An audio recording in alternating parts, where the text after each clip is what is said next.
Hello, friends. Lulu, the library lady here. Let's see what adventure the library has for us today. Today's storytime adventure is Nicholas Pipe by Robert D. Souci, illustrated by David Shannon.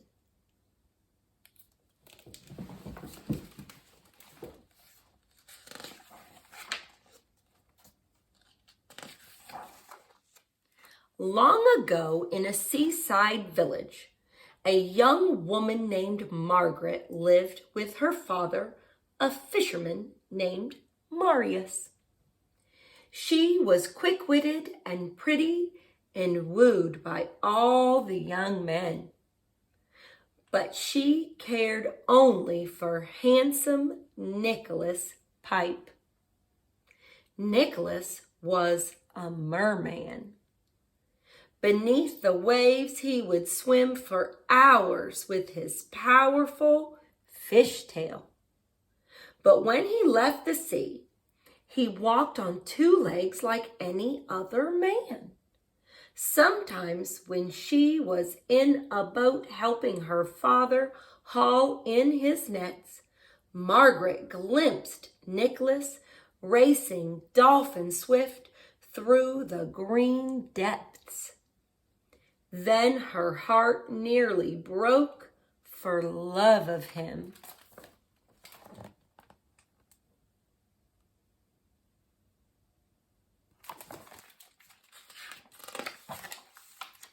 Nicholas chose for an unknown reason to make his home on land, living in a driftwood hut. He did odd jobs for the villagers, mending pots or push carts, thatching roofs, helping the fishermen clean and salt their catches. To his neighbors, he seemed unremarkable, except when he warned them of coming storms. But to Margaret, he was a marvel beyond all others. Still, she dared not speak to him because her father forbade her. Your only brother was drowned when you were an infant, the old man often said bitterly. Those who brought back his boat said that he was pulled into the sea by merfolk.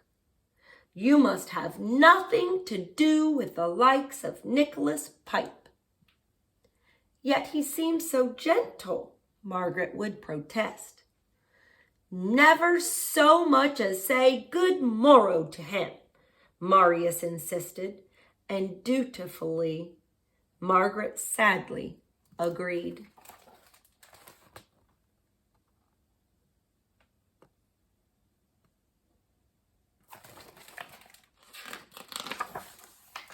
One morning, after many days of poor catches, Marius rowed far out to a spot known only to himself and his daughter. There the fish were always plentiful. As Margaret mended nets at home, she was startled to see a friend running down the path. "Nicholas Pipe says a storm is coming," he cried. "Tell your father to tie up his boats." Margaret hurried to the shore and launched the boat that had been her brother's. She saw her neighbors waving her back and glimpsed Nicholas Pipe in their midst. But she put her sturdy back into her rowing, and soon she was far from land. The sky darkened. The breeze turned to gusting wind. The waves grew higher.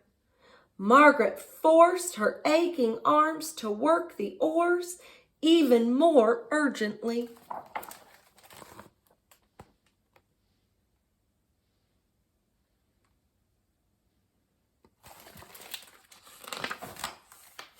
At last she spotted her father. "A storm is coming," she shouted. "We must return at once." "Help me draw in the nets," Marius called back. Margaret came alongside. Together they hauled up the nets, spilling the fish into both boats. The sky turned black, and rain mixed with the freezing wind. The boats pitched and rolled as Margaret tied her craft behind and climbed into her father's boat. Each took an oar and rowed desperately. From the gathering dark and churning waves came screeches and the murmur of voices speaking a strange language. "We are doomed," groaned Marius. "Those are the sea folk." Margaret saw pale shapes flash beneath her dipping oar.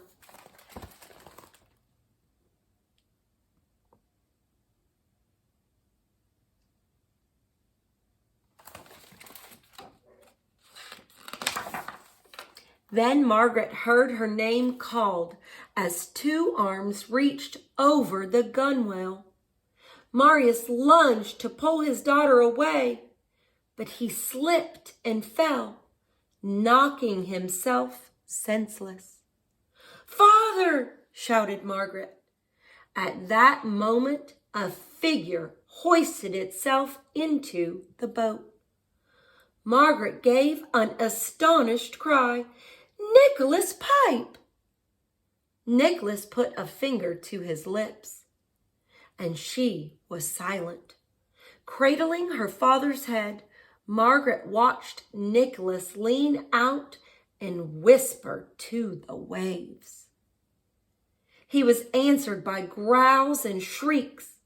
Pale shapes leaped from the water, eyes as black and soulless as a shark's glared at Margaret. Then the sea folk vanished with angry splashes.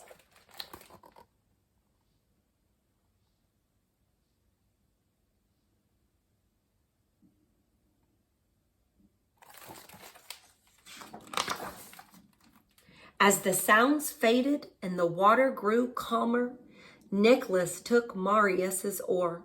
"Row for your life," he urged Margaret. "The charm I spoke will only keep my sisters away for a short time." "You were kind to rescue us," Margaret said. "My father is no friend to you." Nicholas looked away. "I tried to keep all village folk safe from the sea and storms. It is how I make return for your letting me live among you." The harbor came into view. As Nicholas and Margaret brought the boats to shore, Marius sat up, rubbing his head. Seeing Nicholas, he shook his fist, shouting, "Begone, you wicked creature!" With a glance at Margaret, the merman hurried up the beach. "For shame, father," Margaret said. "He saved us." "His kind drowned your brother," answered the old man. "Promise me that you will never speak to him again." "I cannot do that," she said defiantly. "He has turned you against me," Marius responded. "Heaven help him for that." So they returned to their cottage, wet and wretched and wrapped in thoughts as gloomy as the day.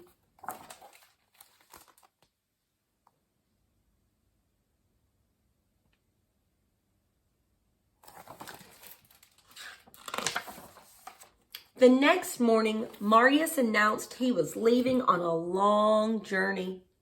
"Where are you going?" asked Margaret in surprise. "That is my affair," her father said peevishly. Soon after this, he set out. "Stay away from Nicholas Pipe," he warned. "You misjudge him, father," Margaret said sadly. From the window, she watched the old man until he was hidden by a turn in the path that wound over by nearby hills. Suddenly, she spotted Nicholas walking toward the shore. She ran to him, calling, "Nicholas Pipe! I never thanked you for helping my father and myself." "Well, now you have done so," he continued on his way. "Please stay," she begged. "You need not fear my father. He has gone away, and I do not know when he will return." "I am sorry he dislikes me," Nicholas said, "but I am not afraid of him."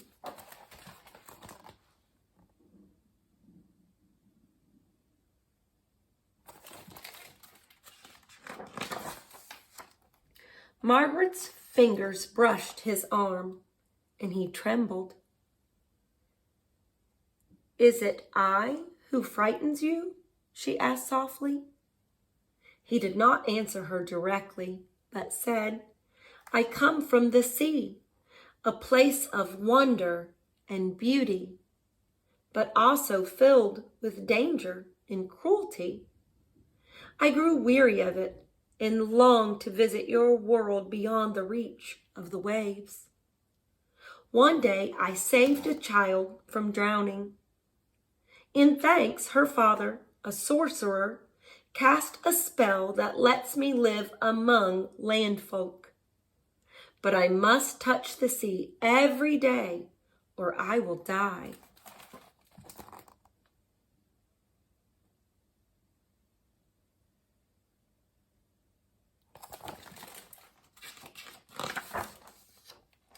"You still have not told me what I have done to distress you," said Margaret. "I live halfway between land and sea," sighed Nicholas. "Yet when I see you, I long to be fully a part of your world." Margaret's heart was flooded with joy. "Why, Nicholas Pipe," she said gently, "you sound very much like a man in love." "Yes," he said miserably, "and I feel the same about you. Ask me to be your wife," she said. "And when my father returns, I will make him give us his blessing." Nicholas shook his head. "I am a child of the sea. You are a child of this world. We can never wed. It would be better if I went away." "No," she exclaimed, "stay. I could not bear to think that I had driven you away." He smiled sadly.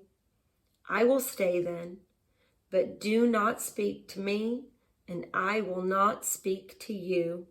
It breaks my heart." At this, Nicholas plunged into the waves and vanished.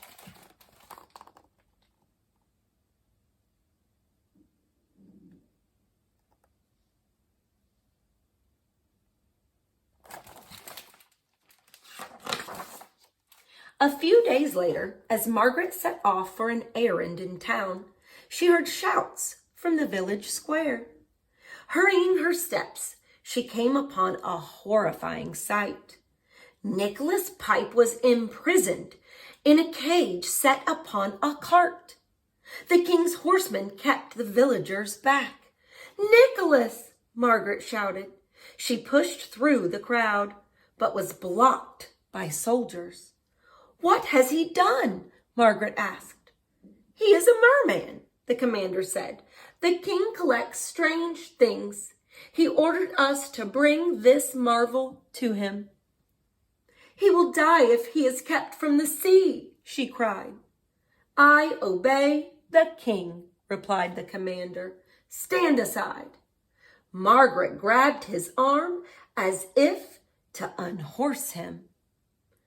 He raised his sword, but someone shouted, "Spare my daughter." Margaret saw her father clamber from his seat beside the cart driver. He pulled her away as the cart and horsemen thundered down the road that led inland across the hills.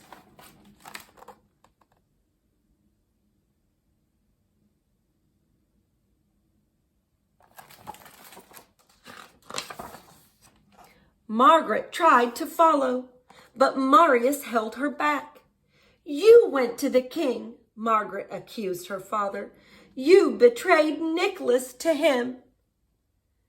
"It is for the best," he said, unable to look at her. "No, father, it is bad for all the village because Nicholas can no longer warn us when storms are due. It is worse for me because I love him, and it is worse for poor, blameless Nicholas because he will die if he cannot touch the sea." Margaret ran and fetched 2 water skins from her cottage. Wading into the sea, she filled them with salt water. As her father buried his head in his hands, she headed for the road that the soldiers and their prisoner had taken.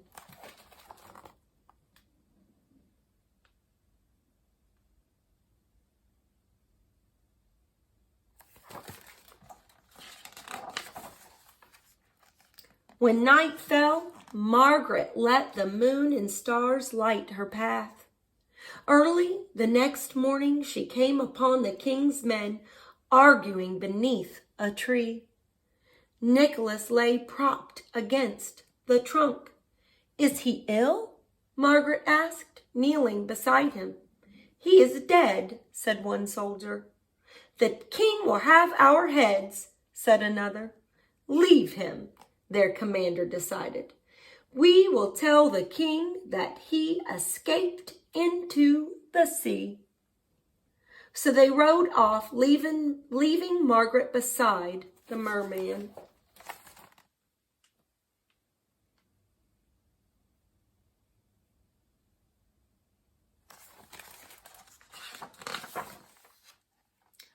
"Oh, my poor Nicholas," she said, weeping.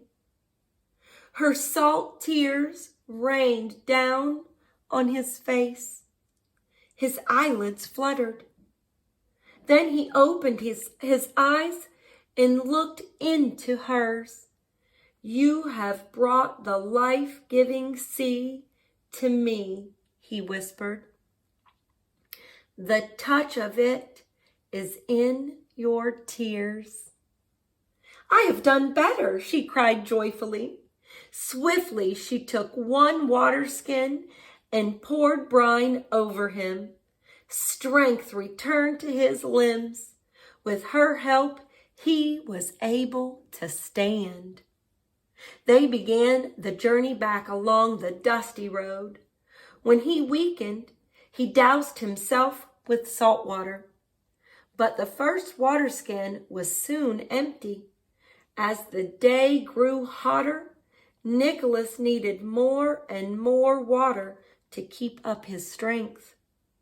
With the second water skin nearly drained, Margaret fearfully watched the sun climb higher into the sky.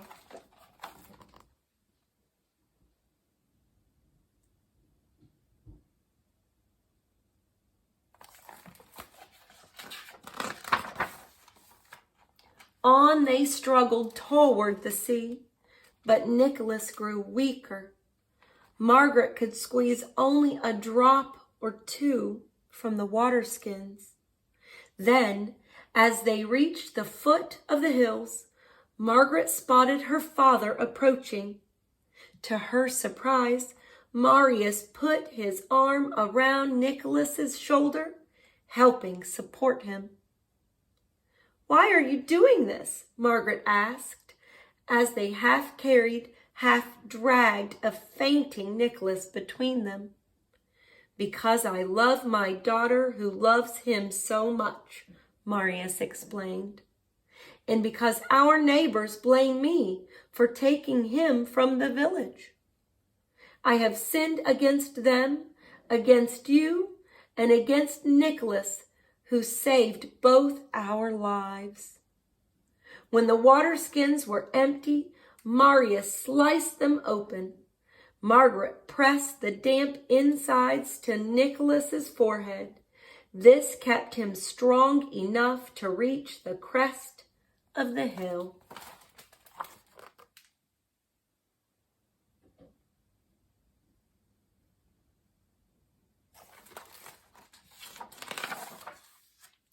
With a prayer of thanks, they saw below them the village and the blue, shining sea. A salt breeze from the shore revived all three. Together they raced toward the water. People shouted excitedly, "Nicholas Pipe has come back!" As Margaret, Nicholas, and Marius tumbled gratefully into the cool waves, Nicholas swam away, dove, rose, waved, and dove again. Then there was no trace of him. "Forgive me," said Marius. Father and daughter stood ankle deep in the water, watching the empty sea. "I do," said Margaret, "and I am sure Nicholas forgives you too. But I tell you, if he has not gone away, and if he will have me, I will become his wife."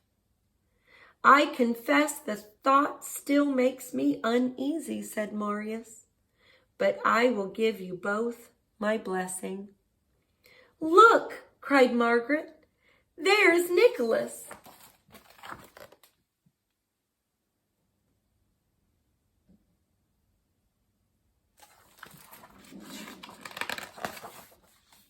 Indeed, the merman was wading across the shallows toward her. With a splash, he dropped to his knees before her. Then he placed a perfect pearl in her palm. "This is only one of the treasures I will bring you," he said, "if you will be my bride."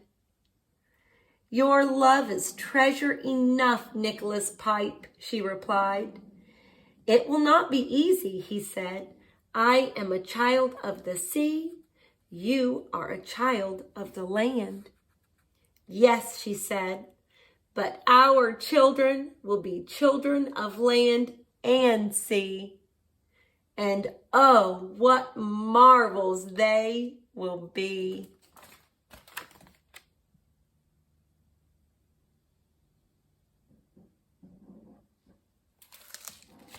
The end.